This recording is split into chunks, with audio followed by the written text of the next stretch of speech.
Gente, começando de novo, depois de várias... Então, vou falar hoje sobre diagnóstico por imagem obstetrícia. Então, como eu estava mostrando aqui para vocês, o primeiro método de imagem que era disponível para avaliação, né, da obstetrícia foi o raio-x. Então, por muitos anos, a gente tinha somente o raio-x para identificação aqui do crânio, tá vendo? Do bebê. Os arcos costais, a costela, a coluna vertebral. Então, o raio-x, basicamente, ele caracterizava posicionamento, malformações ósseas, e era só isso. Existiam sinais radiológicos de óbito fetal, que eram descritos, né? Mas deixou de ser usado a partir do momento desse cara aqui, que vocês aprenderam comigo, que é o professor Ian Donald, né? Alguém está com o microfone ligado, por favor? Então, o professor Ian Donald tinha esse monitorzinho aqui, né, que ele descia essa alavanca na barriga do paciente e batia fotos. Então, eram imagens estáticas. Ele batia uma foto, aí ele desregulava esse aparelhinho, colocava em outro ponto da barriga e aí, plá, aparecia outra foto aqui, né? Então, basicamente, era isso. Aqui também era um segundo monitor. E esse aqui eram as imagens que eram do aparelho do Dr. Ian Donald. Então, vocês já aprenderam comigo que a ultrassonografia é uma coisa meio espírita, né? Que é difícil de conseguir entender. Mas aqui era pior ainda. Aqui não é escala de cinza. Aqui era preto no branco, né? Então, tenho certeza que a maior parte de vocês claramente identifica aqui, né? O saco gestacional, ó. O embrião aqui tudo, certo? E o útero, olha que perfeição, olha a textura miometrial. Vocês já tiveram aula comigo, né? Difícil aqui, né, pessoal? Então, esse era o ultrassom, nós estamos falando aí, mais ou menos, década de 70. Era assim, em escala de preto e branco, 70 para 80, né? Aí veio o desenvolvimento da ultrassonografia, as coisas melhoram, né? Certo? E aí vocês conseguem ver comigo a semelhança entre o embrião e a imagem de ultrassom. Esse ultrassom aqui é da década de 90, da década de 90 para 2000, né? Então a gente já vê aqui, ó, consegue identificar a fronte do embrião, tá vendo? O narizinho, a maxila e a mandíbula, que nós vamos falar daqui a pouco. E aqui está se mensurando a translucência nucal, que é essa aferição que vocês estão vendo aqui, ó, tá? Então, é um pouco mais próximo.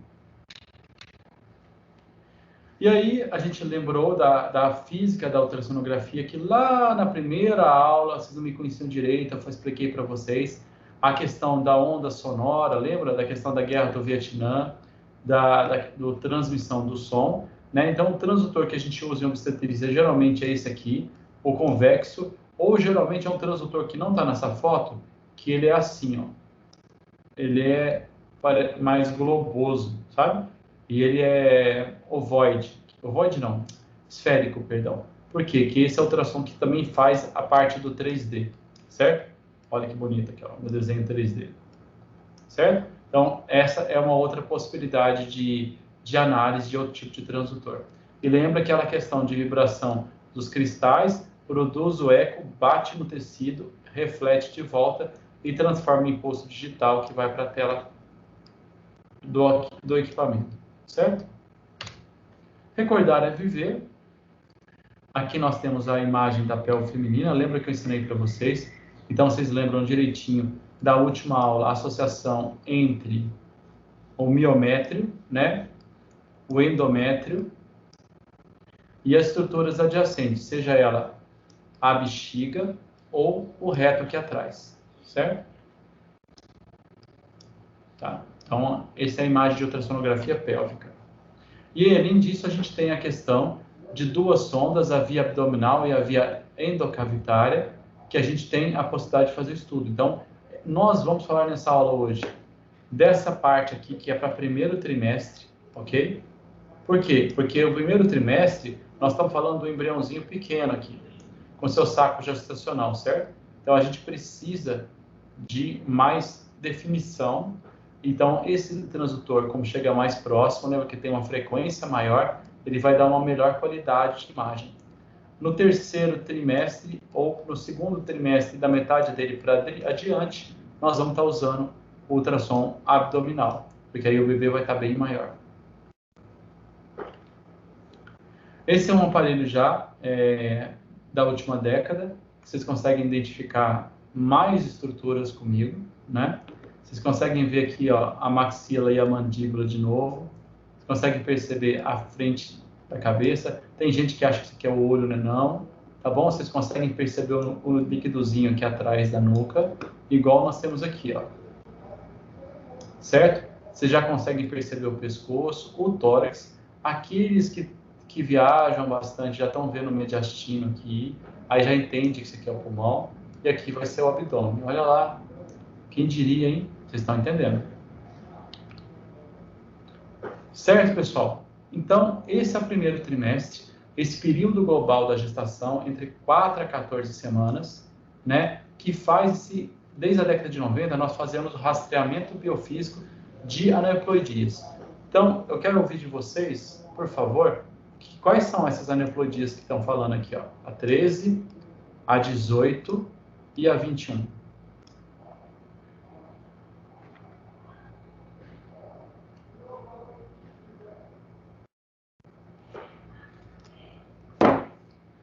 Para falar, liga no áudio, fala, por favor. Não, nós paramos a aula aqui.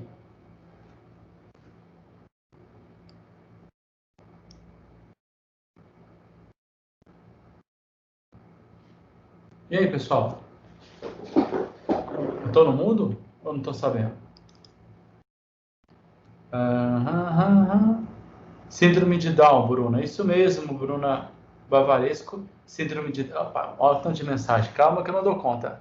Tá aparecendo live. Então tá, Patal, Down, isso, e Edwards. Muito bom, pessoal. Vocês estavam jogando no Google, né? Brincadeira. Então não.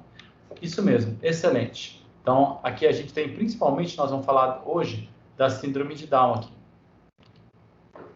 Então, quando vocês veem aqui essa imagem, agora nós estamos vendo o embrião com a descida basal aqui, tá vendo? A ligação dele, né? A descida capsular que vai formar o sacro gestacional. Essa é a peça, né? Nós estamos vendo aqui o embrião bonitinho. Nós estamos vendo a vesícula vitelínica aqui, tá vendo? E aqui a gente vê na ultrassonografia o embrião. Ó. A vesícula vitelínica não está nessa imagem, mas ela é fácil de ser vista. E aqui o sacro... Desculpem. A gente vê a descida capsular e aqui todo o sacro gestacional dentro do útero, né? Bom, então essa é a imagem da ultrassonografia. Então agora vocês vão relaxar e nós vamos fazer um passeio Discovery Channel, né? Pela embriologia fetal. Que isso vai ajudar a gente a consolidar o conhecimento para que vocês entendam a aula de mola, a aula de aborto e a aula de gravidez ectópica que estão lá disponíveis. Então, quando a gente fala de 4 a 5 semanas, né, é aquele momento que você tem um atraso menstrual, no final da 4ª semana, depois de 4 semanas de atraso, já é possível identificar o sacro gestacional. Então, quando a gente olha essa imagem do útero aqui, ó, você consegue ver o sacro gestacional aqui e consegue ver a cavidade uterina toda, ó, estendida, tá vendo? Ela lembra que como era o útero? O útero era assim, ó, eu desenho para você aqui que não lembra, ó. E tinha um endométrio trilaminar, alguma coisa do tipo aqui, ó. Então, esse era o aspecto. Agora, com essa mudança, aqui o endométrio espessou pra caramba, ó. E aqui dentro houve uma anidação que está desenvolvendo um sacro gestacional. Então, é isso que vocês estão vendo aqui, tá? Se eu cortar isso aqui no corte transversal e mostrar para vocês, é isso que a gente vê. Então, o útero, aqui vai ser anterior, aqui será posterior, aqui direito e aqui esquerdo.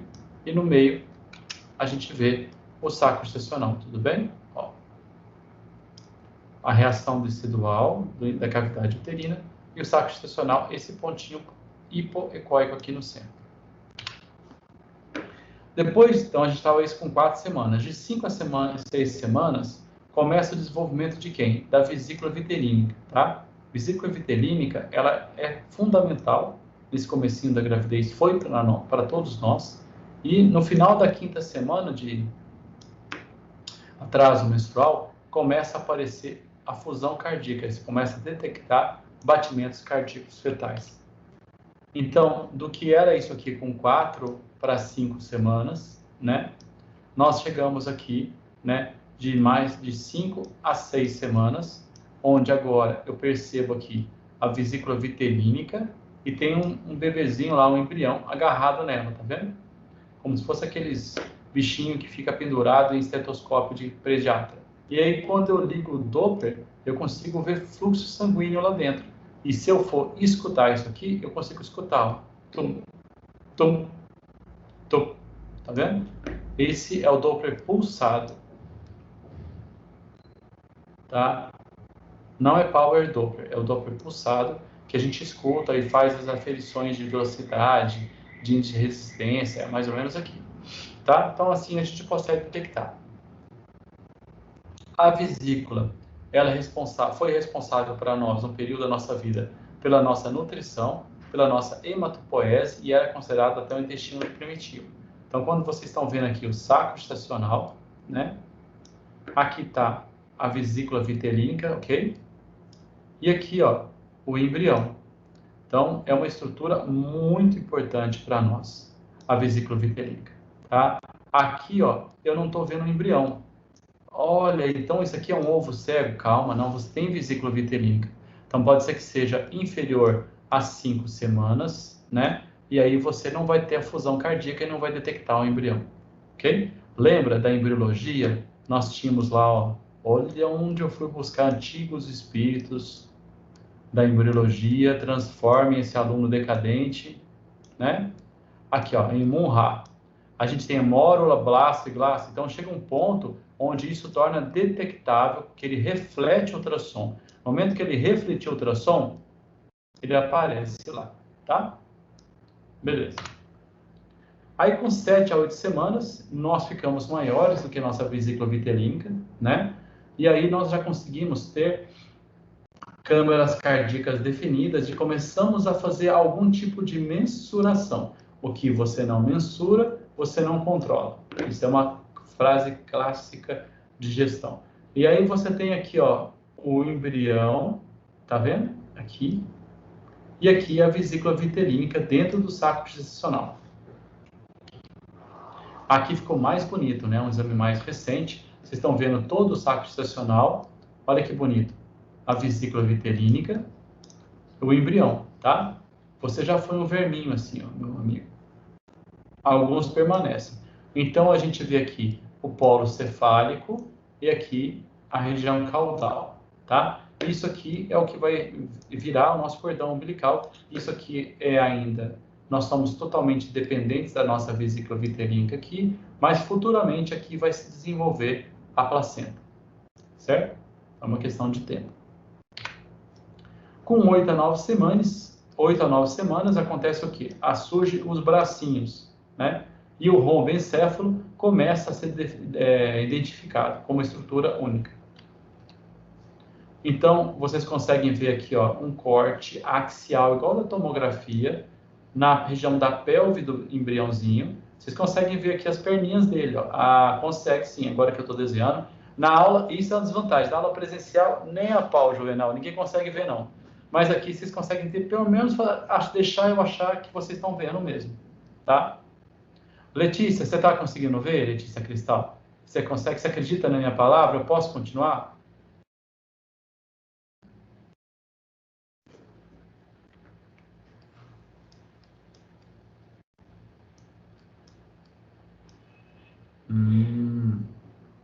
Ninguém está falante hoje, né? Então, todo mundo com problemas no microfone. Deixa eu ver aqui. Eu só estou acatando. Ok, beleza. É isso aí. Vamos em frente. Aí a gente tem aqui, tá vendo? Um hipersinal. Ó, opa! Hiperecogênico. Hiperecogênico, eu estava lá dando ressonância, desculpa.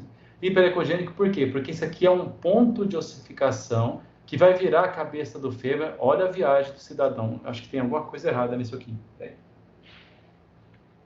e um ponto de calcificação que vai virar o joelho. Como ele é mais denso, ele reflete mais o som e aparece mais hiperecóico. Isso mesmo. Aí a gente começa a ver aqui, quando vai olhar o crânio, né? E a gente começa a ver, aí faz ultrassom. Tem um cisto na cabeça do neném. Aqui não, amigo, isso aqui é o romboencéfalo, mesencéfalo, diencéfalo.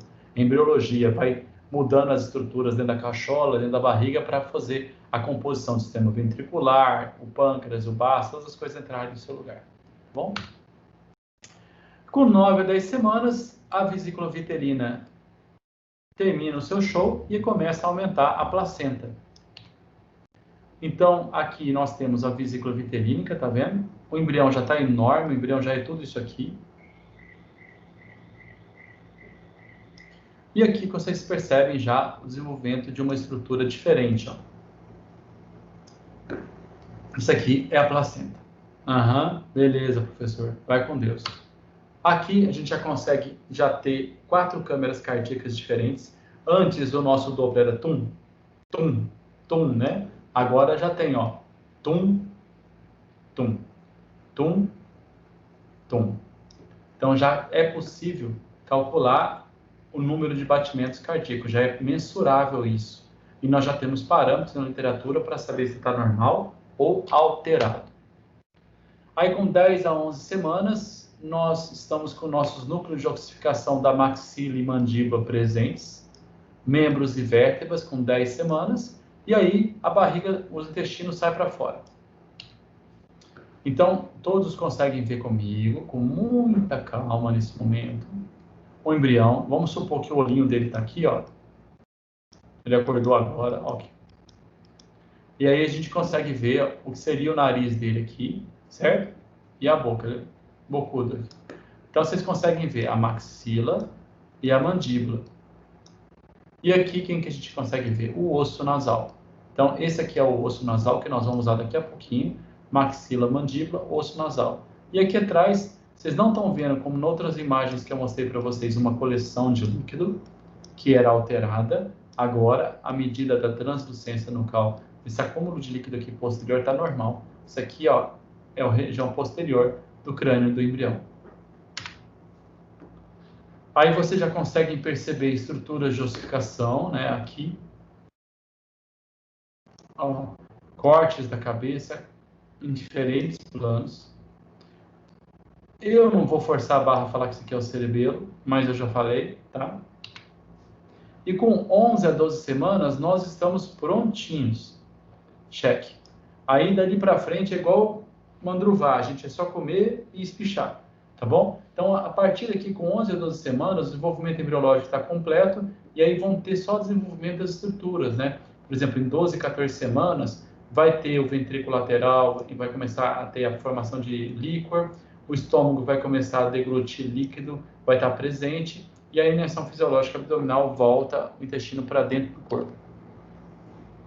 Isso aqui é um Doppler tridimensional, que vocês estão vendo aqui o embrião. Aqui está a cabeça e aqui está a nádegas, né? Então, essa mensuração que está aqui mostrando para vocês é chamado de CCN, comprimento céfalo-nádegas, que ele é o maior preditor que nós temos no primeiro trimestre de idade gestacional, tá?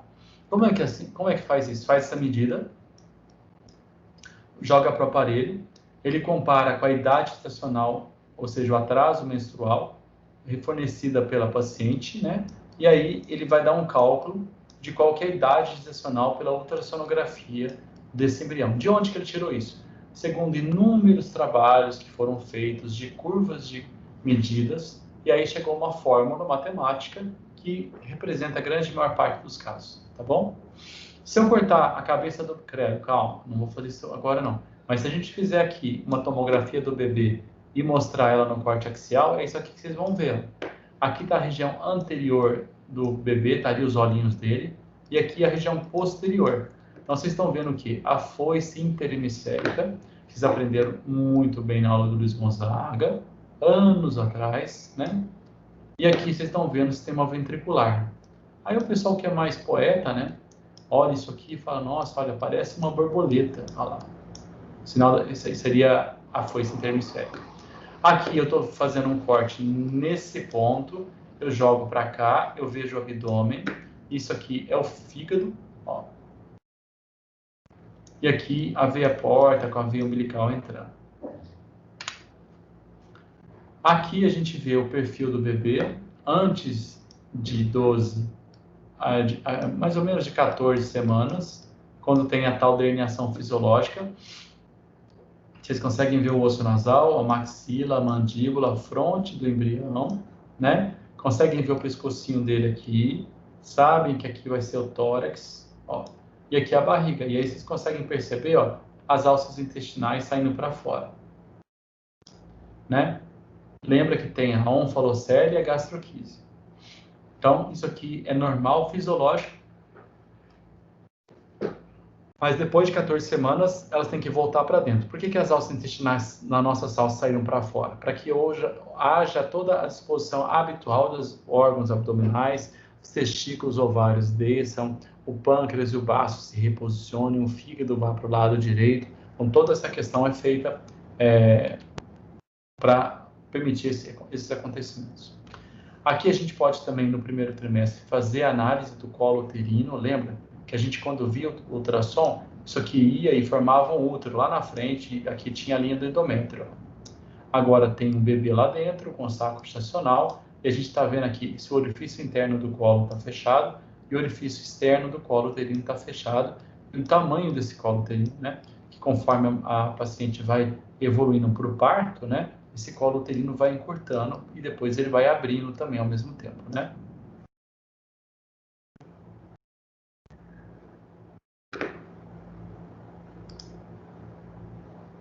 Opa! Alguém apertou alguma coisa, ou eu. Estão vendo a minha apresentação, pessoal? Por favor? Agora vocês devem estar vendo a tela normal. Quando eu mudei aqui, dá para ver a apresentação normal? Vocês veem eu passando o slide? Ok, Júlia, obrigado. Aí aqui, por exemplo, ó, eu estou vendo o orifício interno do colo fechado, orifício externo do colo fechado. Então, esse aqui é o colo uterino. Para lá é gravidez. Aqui está a sonda endocavitária do ultrassom, né? E quando eu olho essa imagem por via pélvica, vocês conseguem ver o útero aqui. E aí vocês conseguem ver, ó, o saco gestacional. E aí, se vocês acompanharem, o saco gestacional está aberto, o orifício do colo, e está escorrendo líquido aqui, ó, para a vagina, tá vendo? Ó. Então, tá tendo um fluxo de líquido para cá. O que é isso aqui? É um abortamento em curso, tá? Então, aqui tem até um pouco de hematoma aqui em cima, que o bebê está sendo expulso pelo abortamento. Então, essa é a diferença entre isso aqui, que é o orifício fechado, e aqui, entre as setas, o orifício aberto. Então, quando a gente faz o ultrassom morfológico de primeiro trimestre, a gente tem um checklist, igual quando você deixa seu carro na revisão. Desculpe. Esse é o achado que nós temos, então, de todas as patologias que são possíveis ser identificadas, tá? Isso eu jamais vou perguntar isso para vocês na prova. O sexo a gente consegue determinar também pela posição do falo, né? Uma questão de angulação entre o falo e a barriga do embrião. Porém, isso é factível a erros. Então, aqui, por exemplo, a gente teria esse falo que está aqui, é falo, não é um pênis, que a gente vê que vai ser o clítoris, né? A gente vê a angulação dele em relação à barriga, aqui seria sexo feminino. Isso é um pouco importante. Então, tudo isso que eu mostrei para vocês é para a gente converger agora nos objetivos principais, no que a gente tem que mensurar no ultrassom obstétrico de primeiro trimestre e por que, quando vocês estiverem passando lá com a doutora Marina, o que vocês vão aprender na ultrassonografia. Então, para que a gente pede ultrassom do primeiro trimestre, né? O primeiro motivo de você pedir um ultrassom de primeiro trimestre é para localizar o saco gestacional. Então, você tem um paciente com atraso menstrual e você tem que saber qual o tempo de gravidez que ela está. Então, você vai pedir ultrassom para identificação do saco gestacional, né? Para identificação da vesícula vitelínica e para identificação do embrião. E aí o médico vai fazer a mensuração do comprimento céfalo-nádegas e o aparelho vai dizer para ele qual que é o tempo de gravidez, tá bom? Além disso, se faz outras 3 medidas do saco gestacional para fazer uma relação entre o saco gestacional e o embrião, porque se um ou outro tiver desproporcional, significa que alguma coisa pode estar evoluindo errado na gravidez. Segundo ponto importante para pedir ultrassom do primeiro trimestre é a identificação de morte embrionária. Então, aqui vocês estão vendo um corte bem no coração, vocês estão vendo aqui o saco gestacional, conseguem ver a barriguinha do bebê, ó, isso aqui vai ser o cordão umbilical chegando, né? E aí vocês conseguem ver como é possível a aferição, tá fazendo aqui a aferição do batimento, né? Então, medir o que é o tum, tum, tum. E aí se calcula que o batimento é de 164 batimentos por minuto. Esse caso aqui é diferente, a gente percebe um embriãozinho aqui, ó.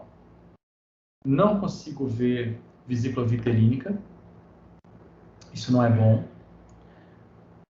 Talvez o saco gestacional esteja um pouquinho desproporcional ao tamanho do embrião, tá? Aí o que eu faço? Eu ligo o Doppler, nesse caso aqui é o Doppler pulsado, vejo o fluxo em todas as artérias dentro do útero, perifericamente ao saco gestacional, mas não vejo o fluxo dentro dele.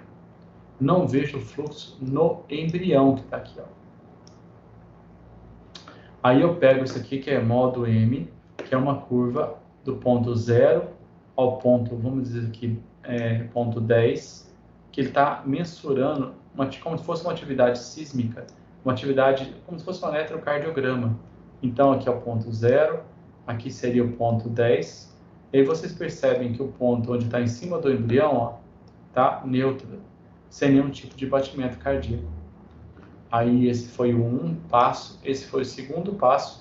Aí o terceiro passo foi a identificação de que eu estou vendo aqui o endométrio, a cavidade uterina, não achei a vesícula vitelínica, terceiro passo. E aí começo a perceber que aqui dentro do endométrio, eu começo a perceber entre as setas aqui, ó, um conteúdo mais heterogêneo e mais hipoecóico. Isso é o que? Começo de um abortamento, é o descolamento do saco gestacional, tá? Então, a somatória desses achados, desses 4 achados que eu estou falando para vocês, documentados, levam eu a colocar no laudo que tem uma possibilidade de um abortamento em curso. Ok? Olha como é fácil identificar aqui no embrião fluxo dentro dele, né? Então, esse caso, com certeza, aqui tem alguma coisa errada. Aqui mostrando para vocês, ó, a placenta, o cordão umbilical. Olha como a gente identifica claramente o fluxo, né? E como a gente vê claramente o coração. Você consegue perceber sangue diferentes cores, né? Que são os átrios e os ventrículos. O terceiro objetivo de pedir ultrassom do primeiro trimestre é estimar a idade menstrual, que é aquelas medidas que eu falei para vocês. Então, é o CCN, que a gente não faz ele no 3D. Estou mostrando a imagem do 3D que fica mais fácil de entender. A gente faz ele no bidimensional, porque o 3D, principalmente isso aqui, que é uma renderização de volume, é artificial, ele pode calcular medidas de forma inadequada. Mas é assim que faz, e aqui a gente tem as medidas de saco gestacional. Então, a gente leva isso para o aparelho, e ele tem uma forma matemática que eles não entregam, que vocês estão vendo aqui, ó. Então, isso é como a gente faz. Aqui vocês estão vendo a parte de frente do rostinho do bebê, né? Aqui vai estar o narizinho dele e a boca, tá vendo? Ó. E aí eu estou medindo aqui o comprimento cefálico caudal, CCN, né? Que em inglês é CRL, tá? Então, aí quando eu faço aqui o CCN, eu dou para o aparelho, ó, mediu quase 7 centímetros. Isso é compatível com 13 semanas e um dia, com 96% de acurácia. Então, é assim que a gente fala, coloca no laudo, feto único, gestação tópica, com 13 semanas e um dia. Aqui, quando a gente faz o corte nessa altura aqui, ó, e mostra no axial, vocês estão vendo o tórax do bebê. A gente teve aula de Covid, né? Vocês estão craque em tórax. Aqui o coração, tá vendo? Aqui o pulmão direito e o pulmão esquerdo. Fala a verdade. Vocês estão vendo, então? E isso aqui, o que é isso aqui, ó? Vamos ver lá no chat o que é isso. Fala, Bruna. Bruna, Brown, o que é que eu mostrei lá com as setinhas? Quem aposta em... O que é isso? Olha lá. Muito bem, Die. O braço, isso mesmo. O braço e as mãos. Melhor ainda, Júlia. Isso mesmo, né? Então, vocês estão vendo como vocês já estão aprendendo ultrassonografia. Quando eu vejo essa imagem, eu sempre lembro da minha infância, quando eu tinha cabelo preto e jogava Atari. Tinha um joguinho que eu gostava muito de boxe, que era exatamente isso aqui, ó. Tá vendo? Foi posicionado em relação a isso. Foi uma lembrança. Aí a gente já consegue ver aqui a pelve do bebê, ó, as perninhas, o pezinho. Então, isso aqui já, vocês percebem que os núcleos de ossificação ficam mais bem definidos. E, por fim, o último motivo da gente pedir um ultrassom de primeiro trimestre é a avaliação de gestação multifetais, os gêmeos. Então, nós vamos estar falando sobre número de sacos gestacionais e números de placentas, tudo bem? Então, se ela é diamniótica, dicoriônica, monomniótica, dicoriônica, isso vai gerar as classificações que são essas aqui, ok? Então, a primeira que nós estamos vendo aqui é quando a gente tem dois sacos gestacionais, certo? Com duas placentas, que aí é a diamniótica dicoriônica. Então, eu vejo um saco gestacional de um lado, eu vejo o saco gestacional do outro, eu vejo uma placenta para cá, eu vejo outra placenta para cá, tudo bem? Aqui eu vejo uma placenta única, e eu vejo dois sacos gestacionais divididos. Aqui tem um bebezinho e aqui tem outro bebezinho, tá? Então, aqui tem dois sacos gestacionais, perfeito, diamniótica, tá? Mas tem uma placenta monocoriônica. Mesma coisa aqui, mesmas imagens. Então, o que eu estou falando? Estou falando desse caso aqui, ó. Uma placenta, dois sacos gestacionais. E aqui eu estou vendo uma placenta aqui. E eu não estou vendo nenhuma divisão entre esse embrião e esse embrião. Ah, alguém já falou aqui para mim, ó. Acho que foi o Vicente. A foice interhemisférica. Muito bem. Aqui eu estou vendo um crânio. E aqui provavelmente é o abdômen do outro. Tá? Então, a gente não tem uma divisão. O que é isso aqui?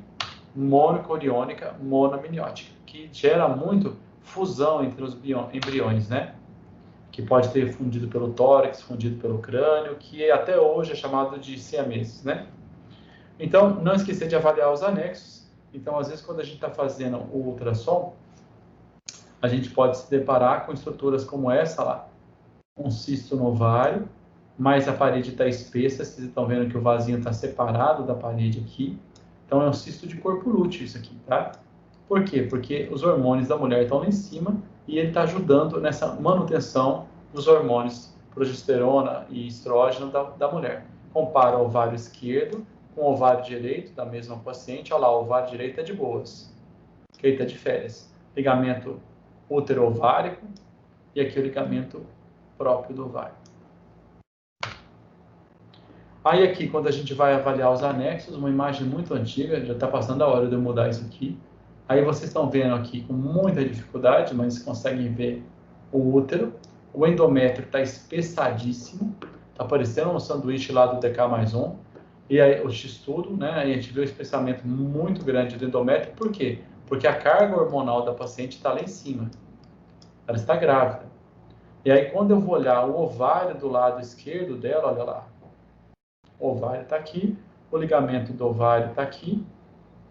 E aí tem um cara aqui, ó, que é o embrião. E aí quando a gente vê o ovário aqui e o embrião está aqui, ó. Tá? Bracinho, as perninhas. Então, o que é isso aqui? É uma gravidez ectópica. Ele está no ovário? Não, provavelmente ele está na fímbria tubária, que é muito mais frequente. Então, esse é o exemplo de gravidez ectópica. Certo?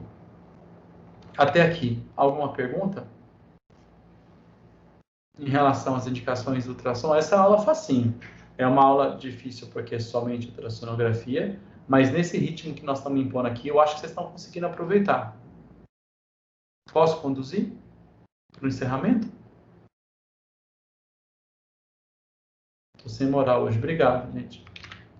Então, como é que a gente mensura problemas que podem existir? Então, lá no meu Instagram, da Radiologia Acadêmica, tem as stories armazenadas, tem lá os links para vocês procurarem os vídeos do Dr. Kripo Nicolais, na Fetal Medicine Foundation, né? E aí vocês vão ver os vídeos dele ensinando, que é um grego muito doido, que ele, baseado em Londres, então ele era obstétrica, e ele percebia alguns padrões, ele começou a buscar esses padrões nas crianças com síndrome de Down, né? Então, eu vou mostrar isso para vocês, como é que a gente chega neles, né? Então, o translucência nucal é o mais famoso, esse acúmulo de líquido na região da nuca, né? 80%, ou seja, 8 em cada 10 fetos que tem aneuploidia, tem translucência nucal. Então, é um marcador importante. Ele publicou isso aí, ó, em 92, Kripo Nicolais. Então, isso aqui é um exame normal, com 12 a 14 semanas. Então, a gente vai fazer essas mensurações com 12 a 14 semanas, tudo bem? E aí, nós vamos mensurar o quê? O acúmulo de líquido aqui na região posterior, tá? Mas por quê, professor? Então, vamos lá. Síndrome de Down. Características da síndrome de Down. Eles têm um narizinho muito bonitinho, que é o nariz em cela. Por que tem o nariz em cela? Tem pouca cartilagem. Opa, volta aqui, compadre. E outra característica da síndrome de Down? Problemas cardíacos. Então, quando você tem esse estresse do corpo de crescimento, gera uma insuficiência cardíaca, uma dificuldade de bombeamento cardíaco e gera um edema no corpo, que acumula líquido nessa região. Então, por isso que a maior parte dos fetos tem a translucência positiva. Aí você faz a mensuração desse líquido aqui na coluna. Na coluna não, na região posterior da nuca. Antes, fazia um negócio que chamava prega nucal. Aí ele tinha uma sensibilidade menor do que a translucência que veio depois. Então você vai, cai aqui e mede.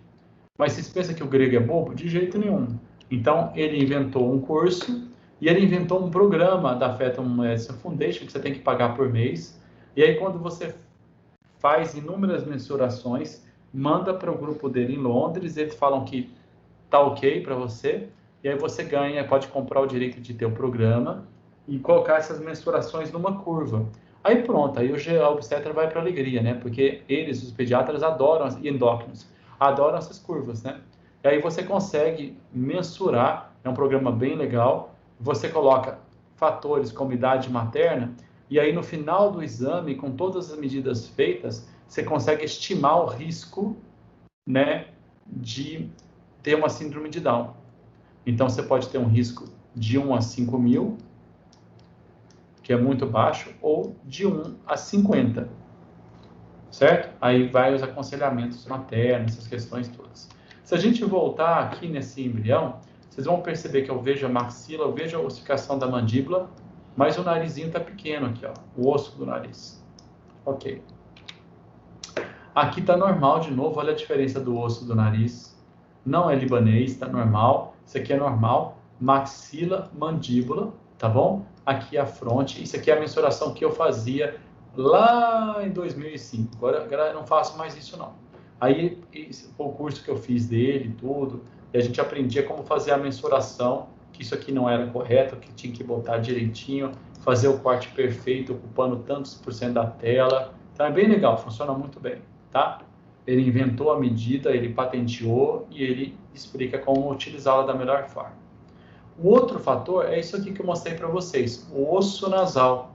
Então, porque as crianças com síndrome de Down têm esse nariz de cela. Então, se vocês forem reparar que o narizinho aqui não tem a cartilagem, não tem o osso, tá? Isso aqui é um marcador de aneuploidia.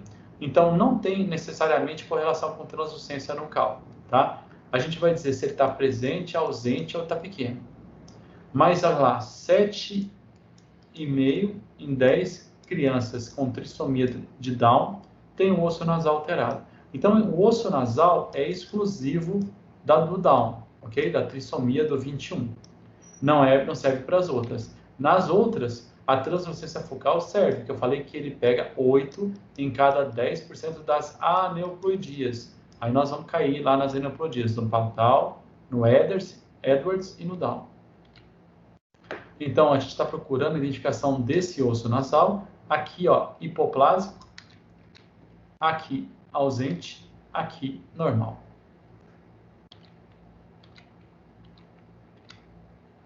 Esse vídeo é do canalzinho do YouTube dele, que aí vocês podem ver ele explicando, mostrando como é que é feita a mensuração, ó, Fetal Medicine Foundation, ok? Mas o link está lá, se vocês precisarem confirmar se é isso mesmo, e mostra como é feita as mensurações.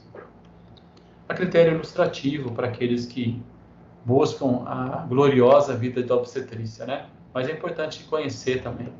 Então, de novo, osso nasal, maxila, mandíbula, e aqui a translucência nucal, tudo bem? Aqui compara com este e este. Este e este.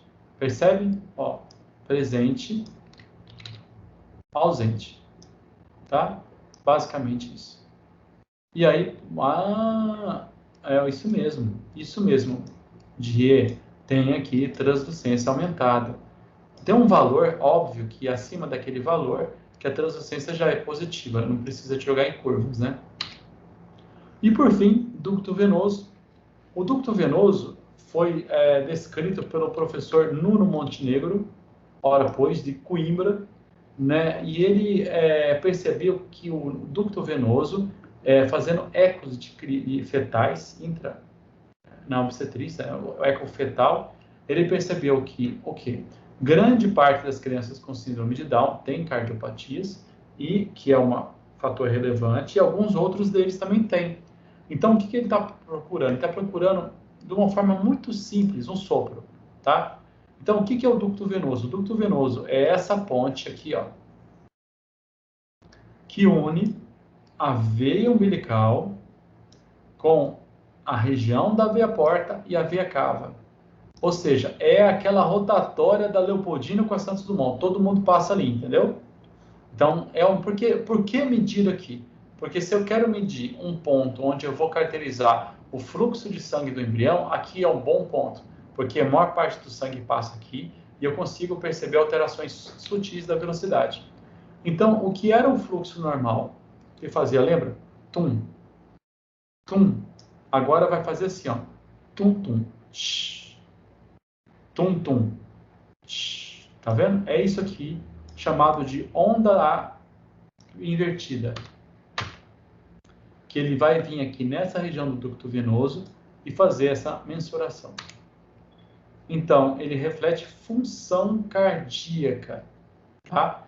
Ele vai ajudar na identificação de cardiopatias fetais. Se somente o ducto venoso vier positivo, significa que o bebê tem um problema cardíaco. Ele pode ter uma comunicação intra-atrial, intraventricular, entendeu? Ele pode ter algum outro achado. Se for só ele positivo, quem quer ser informado disso? O pediatra, ou mais precisamente, o neonatologista, né? Ele vai saber por quê? Porque isso pode interferir na recepção do neném. Se ele sofrer muito, for fazer um parto forceps, ele pode ter um APGAR, que é aquela notinha que a gente recebe quando nasceu, né? Pode ser pior. Então, aqui mostrando, ó, onde é feita a mensuração do ducto venoso, se aqueles que são mais observadores vão reparar que a cor é amarelo, que é, olha lá, o ponto de maior velocidade, tá vendo? Certo? Aqui é veia, aqui é artéria. Na verdade, não vale tanto que eu estava falando de veia umbilical, desculpe. Não esquece, apaga essa parte. Os dois podem ser veia, depende se um está indo ou está voltando em relação ao transdutor, que no bebê é diferente. E aí aqui a gente tem a mensuração do ducto venoso, ó, tum, e a onda invertida, quase inexistente, ó. Ok? Aqui um caso normal, a onda positiva, tá vendo? E aqui a onda negativa.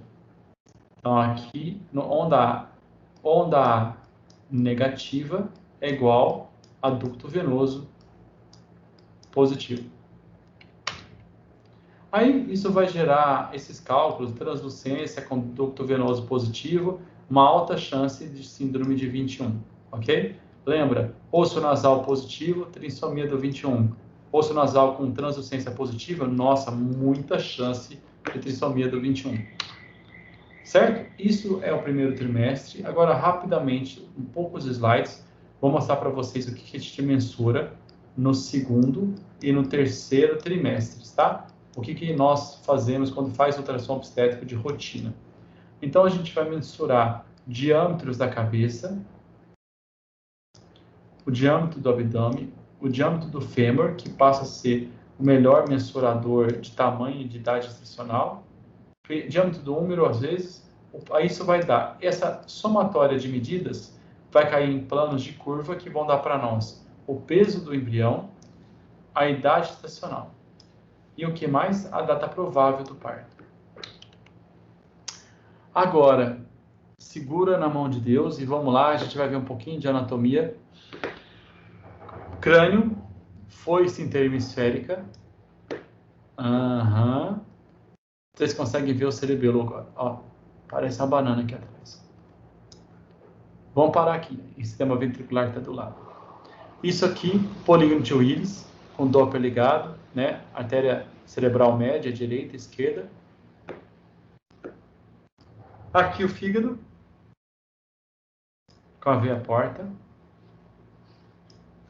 Tá? Então, é possível de fazer essas caracterizações. Aqui está fácil. A nuquinha do bebê. E aqui vocês conseguem ver a transição crânio-cervical, tanto que vocês conseguem ver os processos transversos aqui, dos corpos vertebrais. Mãozinha, fácil, né? Ó. Não é filho do ex-presidente, tá beleza? E aqui a medida que a gente tem do fêmur. Então, você vai medir o fêmur daqui até aqui. Por quê? O fêmur é o maior osso do corpo e a sua medida é usada nessas curvas de análise para peso, idade gestacional, data provável do parto. Aqui o pezinho, a pegadinha do bebê para comprar o sapatinho, o polegar, 1, 2, 3, 4, mais o polegar, 5 dedinhos. Diâmetro do úmero, aqui a gente está vendo a placenta, ó, com várias calcificações, que cada vez menos tem nos laudos, mas a gente falava de placenta grau 1, grau 2, grau 3, grau 4. Então, são os graus de maturidade placentária. E o ultrassom tridimensional, que nada mais é de que um ultrassom feito em tempo real, né? Que serve de princípios mais estéticos. Ele pode ser muito útil, né, para quando a gente olhar aqui o nariz e a boca e ver questões de fenda palatina, que é uma coisa bem comum. A gente consegue fazer ultrassom tridimensional de partes do corpo, como vocês estão vendo aqui o pênis e o testículo, que na verdade no ultrassom convencional é assim, ó, testículo e aqui o pênis do embrião. E aqui uma ressonância magnética, também fazemos ressonâncias fetais, né, onde vocês estão vendo o sexo feminino. A ressonância é muito feita, aí a gente faz bastante, em vários casos, na escola. A ressonância deve ser feita em centros onde tem medicina fetal, que é para confirmação de achados ultrassonográficos e planejamentos intraoperatórios durante a gravidez. Então, eu virar para vocês e mostrar a foice interhemisférica e mostrar o cerebelo aqui, só na base da amizade, por isso que a gente deixa essa aula para o final do curso. Mas mostrar o cerebelo aqui, aí vocês falam, ah, beleza, eu fiz o curso da LARD de neuroanatomia, tenho certeza que isso aqui ainda digo mais, isso aqui é o tálamo, xará. Beleza, parabéns, tá? Aqui o sistema ventricular, o ventrículo esquerdo, o ventrículo direito. Perfeito. De novo, por quê? Porque a ressonância, né, em comparação com a ultrassonografia, tem uma maior caracterização das diferenciações entre os tecidos. Aqui, os olhinhos do bebê, tá vendo? Vocês conseguem ver lá dentro do olhinho cristalino. Então, a gente faz essa medida aqui para ver se é parente da Juliana Paz ou não, essas distâncias interorbitárias. Então, aqui a distância interna, para ver essas questões de distância entre os olhos, que são critérios do ultrassom morfológico. Aqui vocês conseguem ver claramente o cerebelo, ó. E o quarto ventrículo. Então, a ressonância ela é usada para a confirmação dessas malformações mais graves, certo? E é um método complementar à ultrassonografia. Vocês conseguem perceber aqui, por exemplo, ó, claro que na ressonância nem sempre o bebezinho vai aparecer dessa forma inteira, tá? Por quê? Porque a gente vai fazendo os cortes da ressonância e posicionando dentro do eixo maior do embrião. Mas aqui vocês conseguem ver o crânio do embrião, vocês conseguem perceber o tórax aqui, com um coraçãozinho, bem mais fácil do que aquelas imagens de ultrassom, né? E aqui, ó, vocês conseguem perceber as alças para fora, né? Uma herniação das alças abdominais, intestinais. Do lado de cá, eu estou pegando esse corte aqui, ó, do pulmão, peguei no maior eixo do pulmão, ó, e aqui eu vejo um sequestro lobar. Aqui eu estou vendo o olhinho do bebê, está olhando para cima, a visão dele, né? O narizinho. Parece que a cabeça está pequena? Sim. E tem um outro problema, tem um tumor aqui, ó, na região da tireoide do pescoço. Vocês percebem o que, ó? Grande quantidade de líquido, tá vendo? Por quê? Porque ele não consegue deglutir normalmente por causa da massa cervical. E aqui, um corte do cérebro. No meio da foice interhemisférica tinha uma bola que tinha fluxo ao Doppler colorido e era um aneurisma. Certo, pessoal? Com isso encerramos